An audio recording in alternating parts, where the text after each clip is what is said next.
Living in America as a black person, you recognize there is one set of laws for you and one set of laws for those, especially in the white community. In our book, Passive Aggressive Racism in the System of White Supremacy, I take you through times in my life when I first started noticing white supremacy. We teach you how to recognize it, identify it, and also counter it in our book. This book is a beginner's course for those that are just starting to wake up and open their eyes to see the system of white supremacy. As a black American person, you must understand this system because this system is life or death to you. How you handle it, how you deal with it, it can affect your mental health if you don't understand this system. Pick up our book, Passive Aggressive Racism and the System of White Supremacy, today on Amazon.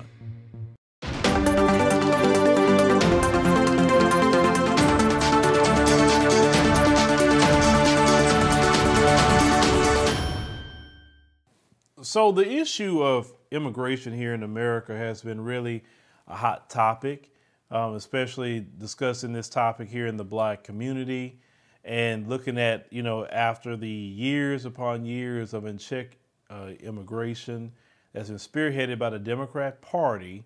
And as we covered on our podcast, at this point, voting for the Democrat Party is the most anti-black thing you can do right now. These people have done things to hurt and harm us specifically, and they haven't done anything to even make not even it right, but they continue to do it. Even with the open door policy, open border policy, we would say, that's happening right now, the Jim Crow Joe administration. Now, how the process of all these different immigrants start coming in. You have people, of course, coming in illegally from southern of the border, but it wasn't just that. There are certain things that was done in laws that black Americans did not ask for or call for. Now, the first was the Refugee Act of 1980. Now, the president at the time was what, ladies and gentlemen? What was his political party in 1980? Jimmy Carter. What was he? A Democrat. You understand? So the Democrats has been working to supplant and replace black Americans in every way, shape, and form. Just like Kamala Harris talked about that she wanted to get all these East Indians in here with these visas. Now, where does the East Indians go? They don't really go to working the low-wage jobs. They usually go, they want them to give them scholarships to be in colleges, or they be putting them in Silicon Valley, even though we have black American people who has the education and the smarts and everything to be in Silicon Valley, but they won't get a chance to do so because they're importing East Indians in here, they're importing different Asian groups in here, they're importing them, right? And this is being done by design. So the Refugee Act of 1980 is one of the things that they've done also to get people in here, which increased the cap on refugees and paved the way for those coming from countries in conflict, say like Ethiopia, the Democratic Republic of the Congo, places like Nigeria, which Nigerians are the most, the biggest ethnic group, I'm gonna say, outside of the African continent here. It's mostly Nigerians, okay? And then the second thing that they done at the time was the Diversity Visa Program, which is a lottery program created to boost immigration, they say, from underrepresented countries. So the question that we have is why? Why did they do that, the diversity lottery program? I mean, we look at the unemployment of black Americans.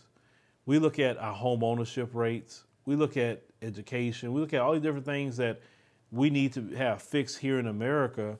And yet this government, definitely spearheaded by the Democrat Party, is spearheading unchecked, unbridled immigration. And we know now, we're seeing it. Dr. Claude Anderson warned us about this. He was warning. It even goes back to people like W.E.B. Du Bois was warning. People like Frederick Douglass were warning. But hey, wait a minute. We don't need to be doing that. They say we got enough issues and problems that we need black Americans to be working and black Americans to get opportunities. Say, hell, we built this country, and you trying to sit up here and supplant us? And that's what's causing the problem, because as you have a flood of immigrants now that's in here, and I'm not pointing no particular group, I'm not. they want the resources too. And the biggest issue that we're seeing now, they're getting real hostile, arrogant, saying all kind of ugly things to Black Americans. Some of them are downright white supremacists. They hate our guts, literally. Now, you may have some Black immigrants that got their little, biases against Black Americans, and that's being handled as we speak right now. Israel is literally sending shockwaves even back to their home countries as well. I read one article just recently, actually, where they just really didn't like this conversation about Black Americans and then, immigrants. They don't like that conversation because, unfortunately, it's the arrogance is what's bothering me.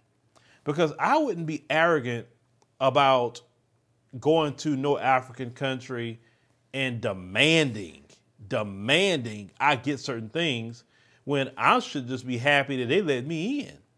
I should be just happy I have an opportunity to do something there. And I'm just going to show my appreciation by just being supportive, doing everything I can to contribute. But I'm not going to have no arrogance, especially when, let's say, that person in that said African country is the reason I'm there. You know what I'm saying? They built the country and I'm taking advantage. I would never go to nobody's country having an attitude or thinking I'm better or separating myself away, from the people that's in that country. I would never do that. I would never side with anybody that's be against the people. No, I'm going to side with the people themselves. I want to be an asset. I don't want to be a hindrance to anything. But unfortunately, we have been seeing as of recent that even within the Black immigrant groups, right? Some of them don't honor the respect of our people. They don't have no respect. They can care less. They even though the history shows that Black people have been the true leaders of Pan-Africanism, we really been the only ones who have practiced a Pan-Africanism like that. We talking about in a big, sense historically. How we welcome our brothers and sisters in, when they came in the 60s with Dr. King, how the Black community helped, put them in places to stay, took care of them, looked out for them, because they couldn't go to the white communities, right? And I believe in connecting my brothers and sisters worldwide, but realistically, and I'm a realist, right? I'm definitely a realist. The governments of those said countries, don't practice Pan-Africanism in that sense. Now, I will give the president of Sierra Leone his respect. I'm giving him his respect because he's created a program where people from the diaspora can go and become citizens of Sierra Leone. If you take the Master Clan test with AfricanAncestry.com and it traces you back to Sierra Leone, you can go get your citizenship. Now, Ghana is not even doing that. Dynasty Amir, he got his citizenship.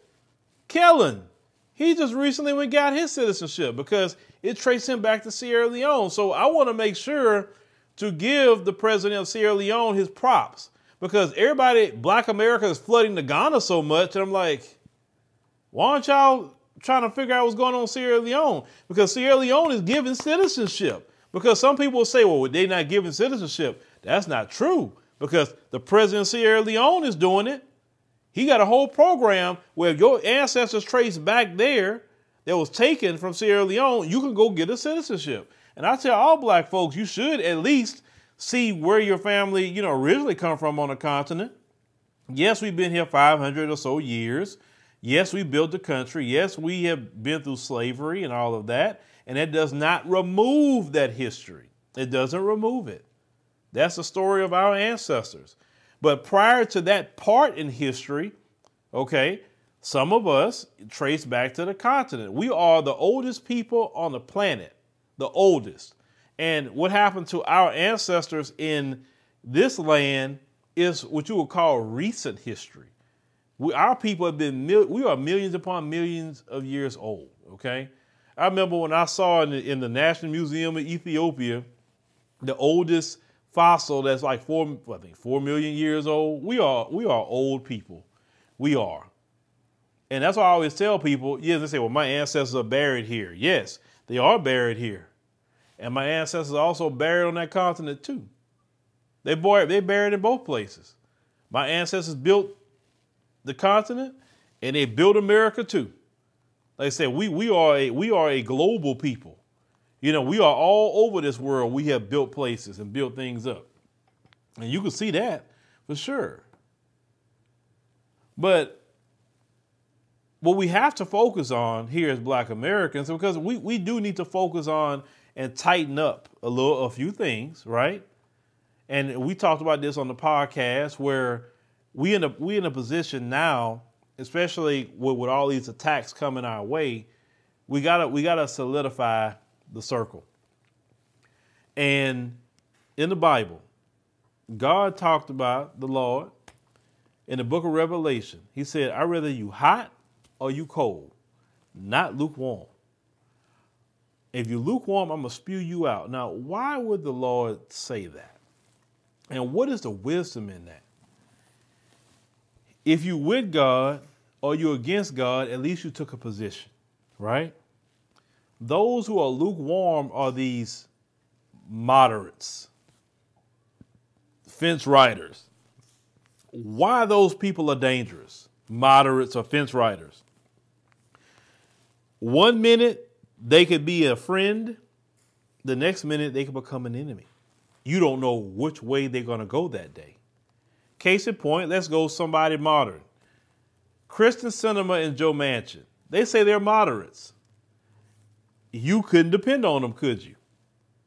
Because they became enemies to you, right? Because they're moderates. This is why politically, when it comes to anybody I'm a moderate. No, we cannot support you as a moderate. Pick a side.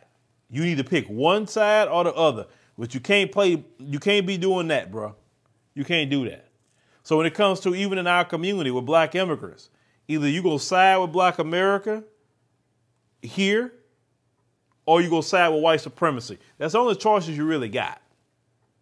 And you're going to have to make a decision. Now, it would be better for you to side with Black America because anything that we get or anything we push in is going to benefit you as being a Black person. Now, would reparations benefit you? No. But your reparations is immigration to this country. That's your reparations, right? And we want you to enjoy that reparation. We want you to get your education. We want you to build businesses. We want you to send money back home. We want you to live a good life here in America. We want you as Black Americans to do that. Only thing we ask is just have some respect for us, right? Just have some respect. Check people in your community who's getting disrespectful and put them on the reel about why they even allowed to be here, right? Support anything we got going on, and everything is good. Nobody gonna say, I promise you, nobody gonna say a word. Like, let us know where your restaurant's at. Let us know when you're having the festivals, let us know everything, man. Like I said, some of you separating yourself for no reason because nobody told you to separate yourself, right? Separating yourself makes us look at you sideways too. Understand? Why do you need to be separate away from Black America? Why? That creates a problem. And I know first and second generation immigrants, the ones who are born here, I know you didn't start that. You didn't start it. But you need to look more into it because say, wait a minute, why are we separating ourselves? That's not right. If we all Black, then let's go on and be all Black, right? Then we should separate ourselves that way. Because that failed tribalism didn't work where you come from, so don't bring it here. We don't need that. We have practiced in America a true Pan-Africanism because if we were extremely tribal, then we would make sure that none of you could come here. In the diaspora. We would have made sure of that a long time ago. Okay? So we have always practiced Pan-Africanism. And unfortunately, what people are saying, and I have to admit that it hasn't been reciprocated fully. Maybe like say the president of Sierra Leone, like I said, I got to give him his props. He's practicing pure, a straight Pan-Africanism. I'm good on that. Ghana, yeah, they've let people in, but it takes a long time for you to become a citizen. Versus what the brother in Sierra Leone is doing. Hey, your DNA trace you back, you do the paperwork, pay you whatever you're going to pay, boom. You got your citizenship. Now at least you got somewhere else you can be, right? But that's why, you know, the conversation around black immigrants has been going on. You just got to pick a side now. It's none of this straddling the fence. And if you're going to be on the side of white supremacy, you're going to be identified and you're going to stay over there too. And I would advise you, that's not the place you want to be. Much as you think some of you want to be there, you don't want to be there. I promise you, you don't want to be on the out to black America, because that's the only community in this country that you could run to. You can't run to the white community. You can't run to the Asian community. You can't run to the Arabs. You can't run to the Hispanic. You can't run to nobody. Black America is the only people that you could run to. So never think that, oh, I'm going to separate myself and get over here and I don't need them. That's a wrong thing to do. But with this immigration situation and even the hostility that we're seeing from other groups, we got to make sure that we have to stand against some of that now. Understand? So that's why I've said, just, you know, since the Democrat Party has been a party of just open borders, disrespect is coming in, all the bags they've been giving to people just hitting the door. No, we can't vote for Democrat. And I like I said, I feel like a freaking sellout to my community if I vote Democrat at this point. Anybody that's trying to blatantly harm black America, I can't do it. I just can't. I'm watching you literally give Afghan people millions upon millions of dollars. They just hit the door. Black America need that money. All of a sudden, when everybody come here, you got money for them. But for black America, you don't have anything. And it's the Democrats that's doing that. The Democrats are making sure to do their best to try to put black people underneath the water where they can't get out. This is the Democrat Party's doing it. That's why I'm focusing on these issues and not politically slow. Oh, what the Republicans going to do? Well, the Republicans going to shut that down. They're going to eliminate a lot of that mess that's going on, okay? And we need that kind of stop right now. Period. You know, now some people like the pocket watch say he must be getting paid. I ain't got a check. Nobody gave me a check. And even if, quote unquote, I was getting paid, would that make what I said any less true? Did not the Refugee Act of 1980 happen? Did not the diversity visa program happen? Did not this country have been flooded in with people from all over the place looking to compete for blue collar jobs that black people were getting at one point in time? As Dr. Claude Anderson said, these people are coming to compete with black America. They're not coming to be our friend. And they have shown that. Our leaders in the past have championed all these other groups. And when these other groups get a leg up and they get in politics, they say, F black America. It's about us. That's the truth. Whether I'm getting paid or not.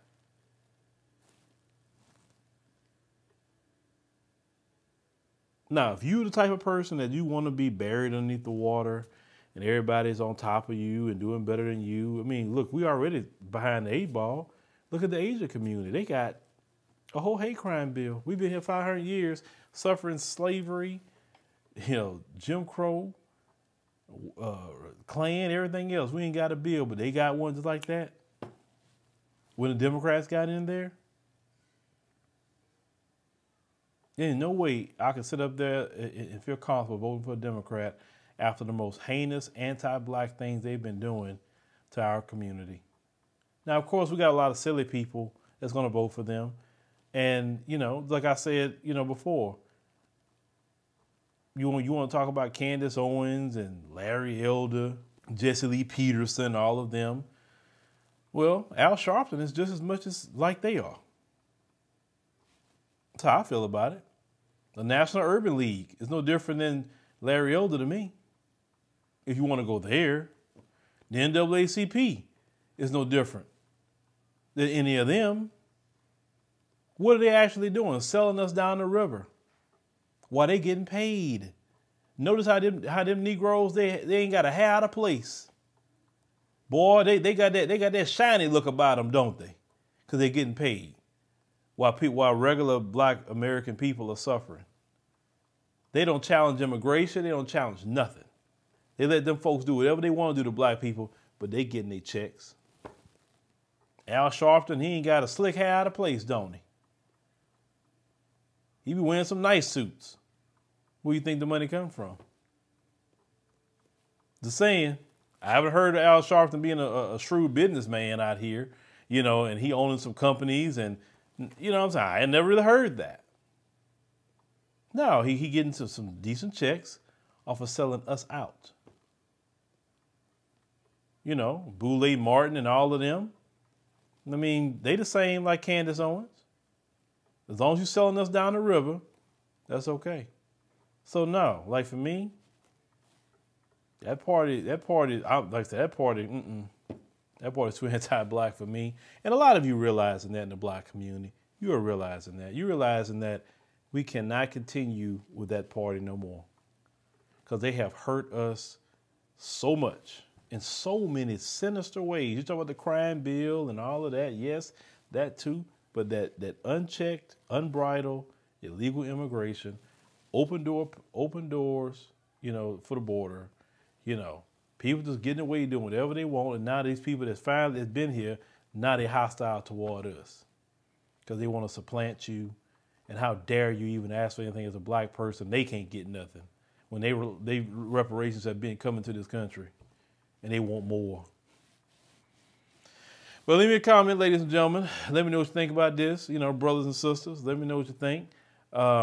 Once again, my position, especially when it comes to black immigrants, I love all y'all, but y'all have to pick a side. That's all. But make sure you choose the right one. Thank you for watching, and make sure you subscribe to our YouTube channel and check out the African Diaspora News Channel app in the Google Play and Apple App Store.